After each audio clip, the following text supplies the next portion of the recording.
The White House on Thursday expressed regret over a meeting between former U.S. diplomat Henry Kissinger with Chinese leader Xi Jinping, suggesting he received more attention than some sitting top-level U.S. officials that recently visited.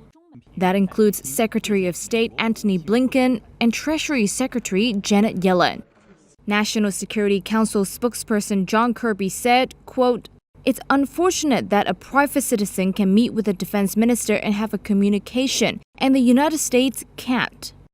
Apart from a sit-down with Xi, Kissinger also met Chinese Defense Minister Li Shangfu, who declined direct talks with U.S. Defense Secretary Lloyd Austin when they both attended a forum in Singapore last month.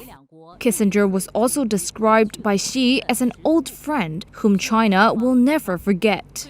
His visit came at a time when Washington and Beijing struggled to mend frayed relations. Kirby said the administration officials look forward to hearing from Secretary Kissinger when he returns, to hear what he heard, what he learned, what he saw. Kissinger, who is widely respected in China, served as Secretary of State and National Security Advisor in the 1970s and played a key diplomatic role in normalizing ties between the two countries. He paid regular visits to Beijing even after he left office. U.S. President Joe Biden said last month he wants to meet Xi in the coming months, with some officials hoping for face-to-face talks as soon as September's Group of 20 summit in India.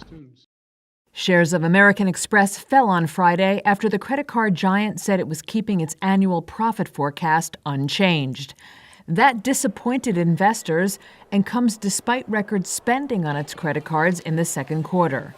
Even though resilient consumer spending on travel and entertainment encouraged the company to remain optimistic, analysts said Amex's cautious forecast pointed to a potential slowdown for the rest of the year. The worries took the shine off a record quarter in which spending surged to more than $426 billion, despite rapid interest rate hikes by the U.S. Federal Reserve.